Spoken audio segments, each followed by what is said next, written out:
Hi friends, welcome to నా YouTube channel. ఇవాళ నేను చేసి తెచ్చున్నానండి పచ్చి బంగాళదుంప పచ్చడి. పచ్చి బంగాళదుంప పచ్చడి అంటే ఇది చేద్దామా? Let's go. అందరికంటే ముందు ఒక కుక్కర్లోన చక్కగా కడుక్కొని బంగాళదుంపలు వేసుకోండి. ఆలులు ఇది చెక్క మట్టి ఉంటుంది కదా, దీనికి చక్కగా క్లీన్ చేసుకోండి. చక్కగా 2-3 సార్లు దీనికి వాష్ చేసి దీన్ని ఒక చెంచాడు ఉప్పు వేసి ఒక 3 సీట్లు కొట్టించేసి దీనికి బాయిల్ చేసుకోండి. దాని తర్వాత బాయిల్ చేసినవి తీసాను నేను. ఆలులు చాలా సింపుల్, చాలా టేస్టీగా ఉంటుందండి. ఇది ఆలులు చల్లారిపోయిన తర్వాత దీన్ని పీల్ ఆఫ్ చేద్దామా. చాలామంది ఏం చేస్తారు, ఆలులు బాయిల్ చేసిన తర్వాత తొందరగా వాటర్లో వేసేస్తారు. వాటర్లో వేయకూడదు. వాటర్లో వేస్తే పిచ్చి పిచ్చి అయిపోతుంది, ఏం బాగుండదు. దీనికి వాటర్లో వేయకుండా తనకు తానే చల్లారిపెట్టి దాని తర్వాత తొక్కలు తీసుకోండి. ఇలాగా తొక్కలు నేను అంటే ఒక్కొక్క ఆలులు వేస్తాను. మీరు కాండ ముక్కలు కోసుకొని ఇంక వేసుకోవచ్చు. ఆలుల తలక అంటే క్వాంటిటీ చెప్పలేము, మీ ఇంట్లో ఎంతమంది ఉన్నారు అంతలాగా తీసుకోండి. ఈ పచ్చడిని చాలా టేస్టీగా మా ఇంట్లోనైతే అందరూ నచ్చుతారు. ఈ బంగాళీ వాళ్ళు వేరే రకం చేస్తారు, సరసావనోని తాలింపు పెట్టేసి. మన తెలుగులో ఇంకా చాలా రకాలు వేరేగా తాలింపు పెడతారు. ఉల్లిపాయ కాల్చి లేకపోతే టమాటీ కాల్చి వేరే వేరే రకం చేస్తారు. మా ఇంట్లో మాత్రం ఇలా చేస్తాము, చాలా ఇష్టం. దీన్ని రోటీ రైస్ దేనితోటైనా తినొచ్చు, చాలా బాగుంటుంది. టేస్టీ ఆలు కచ్చోకా అంటారు హిందీలోన. ఈ లిట్టి చోకా అంటారు చూడండి, అది బీహారీ స్టైల్ ఫుడ్, అది చాలా ఫేమస్. అది దానికి వేరే రకం చేస్తారు.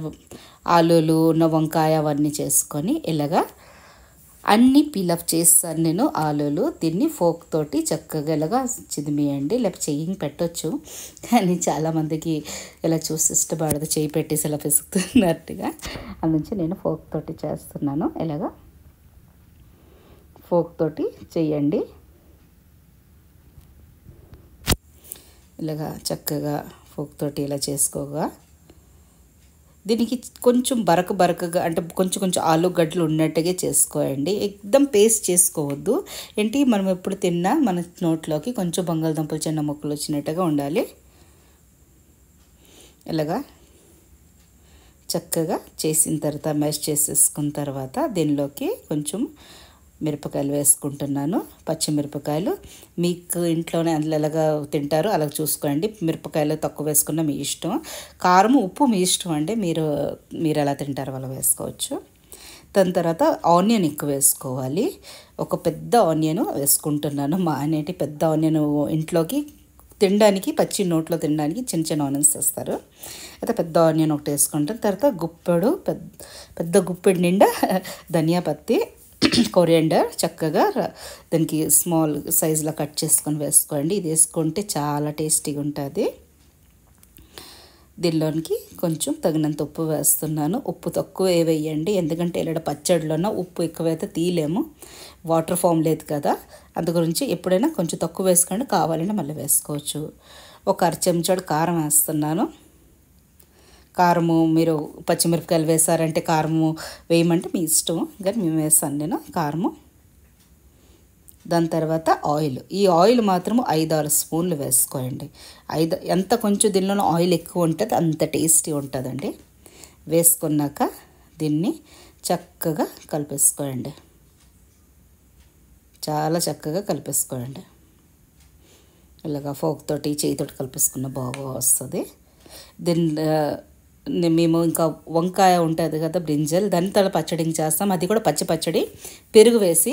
మీరు కమెంట్ చేస్తే నేను తప్పకుండా ఇంకోసారి మీకు నేర్పిస్తాను. అది చక్కగా కలిపేసుకోండి. మీకు కన్నా వీడియోస్ నచ్చినట్టుగైతే ప్లీజ్ లైక్ చేయండి, షేర్ చేయండి, సబ్స్క్రైబ్ చేయండి, కమెంట్ చేయడం మాత్రం మర్చిపోవద్దే. ఎలా రెడీ అయింది మీతోటి కూడా పచ్చి బంగాళదుంప పచ్చడి. పచ్చి అంటాము, బంగాళదుంప పచ్చడి అంటారు దీనికి ఎందుకంటే దీనిలో నా తడక ఉడకటం కదా, పచ్చడి అంటాము. దీనికి రోటీతో తినొచ్చు, రైస్ తోటి చాలా టేస్టీగా ఉంటుందండి. మీరు ఒకసారి ట్రై చేసి చూడండి. నేను చెప్పాననే కాదు, చాలా నచ్చుతుంది.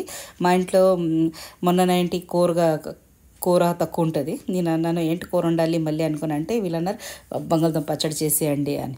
మనం ఇలా కూర్చొని అలా యూట్యూబ్ మా ఫ్రెండ్ సర్కిల్ యూట్యూబ్ ఫ్యామిలీకి ఇంకా దీనికి పరిచయం చేస్తానని దీనికి నేను చేసి చూపించాను. ఐ హోప్ మీకు నచ్చుతుంది. దీనికి చాలా టేస్టీగా ఉంటుంది. నేను టేస్ట్ చూసి చెప్తాను. అమృతంలాగా ఉందండి, చాలా బాగుంది. మీరు ఒకసారి తప్పకుండా, నేను అన్నానని కాదు, మీరు ఒక్కసారి ట్రై చేసి చూడండి. 2-3 ఆలుగడ్డలు ఉడకబెట్టేసి అలా చూడండి, చాలా బాగుంటుంది. మీరు ఇంత అన్నం తినేది ఎంత తినేయచ్చు, 2-3 చపాతీలు రొట్లు ఎక్కువ తినేయచ్చు, అంత టేస్టీగా ఉంటుంది. కారం కారంగా రుచి మీద. ఇంకా ఆలు అంటే మంచిదే కదా, ఆలుని పొద్దురేపు చాలా ఆలులు తినకూడదు అలా కాదండి, పూర్తి విటమిన్స్ అన్నీ ఉంటాయి ఇందులోన, కొంచెం తినచ్చు. నచ్చిందా వీడియో?